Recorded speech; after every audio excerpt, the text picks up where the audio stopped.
natin mayroong dalawang biyaya ang Panginoon, di ba? Yung pagpapala ng Diyos sa karamihan, kung tawagin yan, common grace. At ang pagpapala ng Panginoon sa mga hinilang, ang tawag niya ay special grace. Pero mayroong pagpapala ng Diyos para doon sa mga maamo. Ang tawag niyan ay unique grace. Unique grace. Now, sino ang maamo? Kung ating titignan sa banal na kasulatan, sila yung mga mapagpakumbaba. Pag sinabing mapagpakumbaba, hindi lamang sila basta nagpapakababa ng sarili, kundi sila yung maging mapagpakumbaba sa harapan ng Diyos. Isang talata sa Biblia, ang gustong bigyan ng pansin sa 2 Chronicles chapter 34 verse 27, kung ano ibig sabihin at sino itong mga mapagpakumbaba. Ang sabi sa 2 Chronicles chapter 34:27, sapagkat ang iyong puso ay nagsisisi at ikaw ay nagpapakumbaba sa harapan ng Diyos nang iyong marinig ang kanyang mga salita laban sa dakong ito at sa mga mamamayan nito. At ikaw ay nagpakumbaba sa harapan ko at pinunit mo ang iyong suot at umiyak sa harapan ko, dininig din kita, sabi ng Panginoon. So, ang pagpapakumbaba sa Biblia, ito yung mga taong nagsisisi ng kanilang kasalanan. Sila ay tumalikod sa kanilang kasalanan, sumampalataya sa Panginoon, at sila ay binigyan ng biyaya ng Diyos ng kaligtasan. At dahil dyan, ang tawag sa mga tao yan ay binago, sila ay mga mapagpakumbaba. At ang tawag ng Panginoon sa kanila, sa Matthew chapter 5, ay ganito. Mapapalad ang mga dukha sa Espiritu sapagkat kanila ang kaharian ng langit. So ang totoong mga maamo, sila yung mga nagmamay-ari o nag-aangkin ng kaharian ng langit. Kaya itong maamo ito, mayroon silang unique grace na tinatanggap. At ano itong mga pagkakaibang biyayang ito? Now, tignan natin ang ating text ngayon, Psalms 10 verse 17. Psalms 10 verse 17. Ganito ang sabi sa Tagalog. Psalms 10:17. Ganito. O Panginoon, iyong maririnig ang nasa ng maamo. Iyong palalakasin ang kanilang puso. Iyong papakinggan ng iyong pandinig.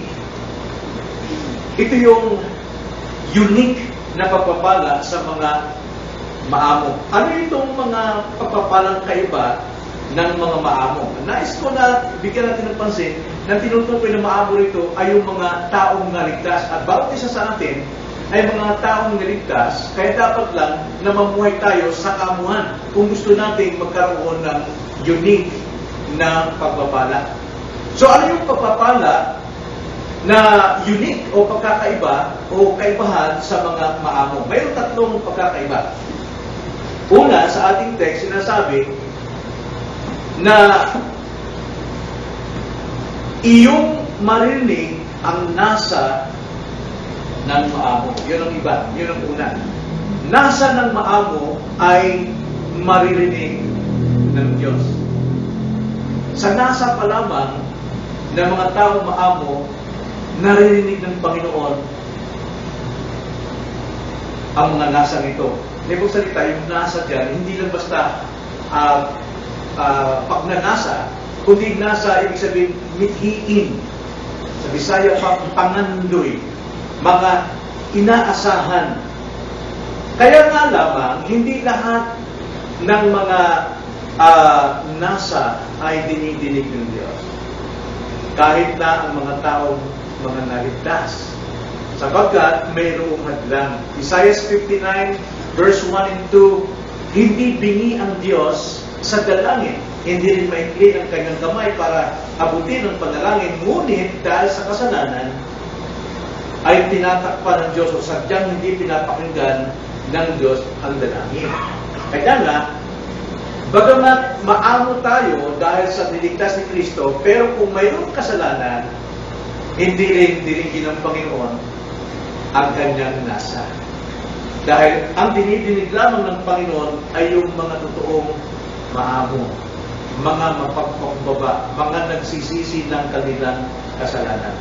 Na paano sila nagkaroon ng tamang nasa itong mga maamo ito? Well, alam natin, kung ating babasahin ng Ezekiel chapter 36, verse 26, ang Panginoon mismo ang nagbibigay sa kanila ng bagong puso.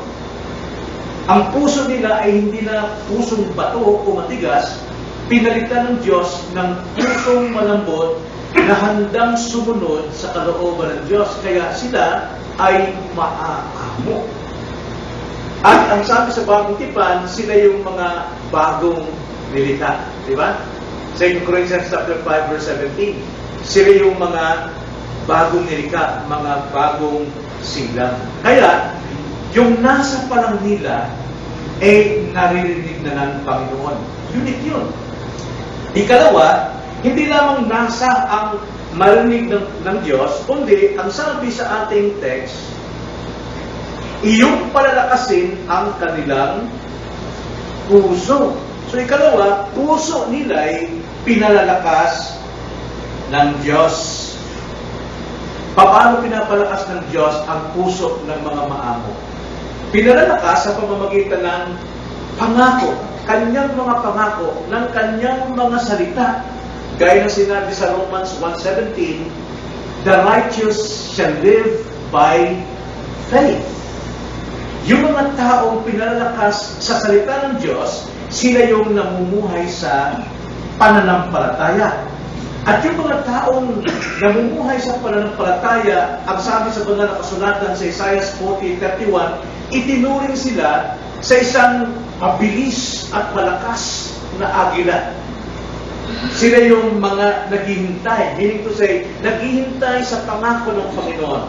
Ang sabi sa Isaiah 40:31, ngunit silang naghihintay sa Panginoon ay magpapalibagong lakas, sila'y paila ng lang na may mga pakpak na parang mga agila, sila'y tatakbo at hindi mapapagod, sila'y lalakad at hindi manghihina. Ito yung mga taong namumuhay sa pananampalataya, pinalalakas sila sa salita ng Panginoon. Ang turing sa kanila ay tulad ng agila. Na kung sila'y lumipad paitaas, talagang pumapailan lang dahil sa kanilang paghihintay sa Panginoon. Ito yung sinabi ni Pablo sa Galatians chapter 2, verse 20. Ang sabi niya, ako'y kasamang namatay kay Kristo. At hindi na ako ang nakatira sa aking sarili. At yung aking sarili ay ipinamumuhay ko sa pananampalataya alang-alang kay Kristo na nagmamahal sa Kanya. Ito yung ugali ng isang maamo na ang kanyang kalakasan ay sa salita ng Panginoon at siya namumuhay sa pananampalataya. Gaya ni Pablo, Galatians 2, verse 20. Kaya na itong mga maamo na ito, pinalalakas sila ng Panginoon. Kaya sila ay matatatag. Matatatag. Unique yan. At ikatlo, hindi lamang sila na ang nasa nila ay naririnig ng Diyos, at hindi lamang puso nila ay pinalalakas ng Diyos. Ikatlo, dalangin nila ay dinidinig ng Diyos. Kaya mapapansin natin, yung pong mga maamo, nasa palang nila ay naririnig ng Diyos. At pinalalakas ang kanilang puso. Kaya naman, dalangin nila ay dinidinig ng Diyos. Kaya sana ngayong gabi, yun na ang ating puso para ang ating panalangin ay mayroong katiyakan. At ito rin ang ating papanalangin sa ibang mga kapatid natin na sila po ay maging maamo. At dahil sila ay pinapakinggan ng Diyos, dinidinig ang kanilang panalangin. Mismo kumikiling ang Diyos sa kanilang mga panalangin. Kaya mapapansin natin sa Isaiah 65:24, ganito ang sabi, at mangyayari na bago pa sila tumawag, ay sasagot ako. Samantalang sila'y nagsasalita, ay makikinig ako. Bakit sinabi yun ng Panginoon? Bagamat ito'y tumutukoy sa New Heavens and New Earth, pero ito'y nangyayari sa atin, sapagkat yung nasa nila, naririnig na ng Diyos. At mismo ang Diyos nagpapalakas ng kanilang puso, kaya sa sandaling sila'y nanalangin, hindi po nga sila nagsasambit ng kanilang dalangin, dinidinig na ng Diyos.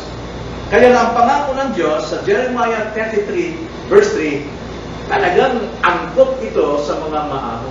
Ano sabi sa Jeremiah 33 verse 3? Tumawag ka sa akin at ako'y sasagot sa iyo. Tiyak yun. Talagang tiyak yun. At magsasabi sa iyo ng mga dakila at makapangyarihang bagay na hindi mo nalalaman.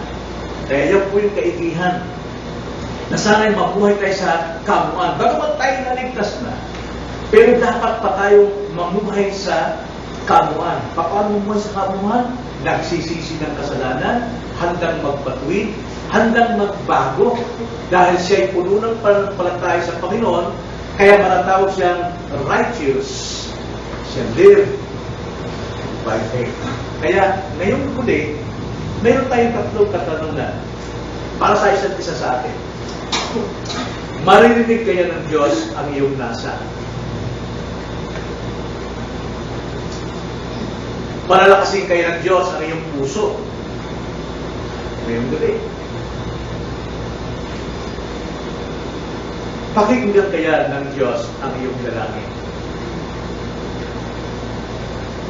Oo naman, kung ikaw ay maamo. Kung hindi, Isaiah 59 verse 1 and 2, sadya niyang hindi diringgin ang ating panalangin.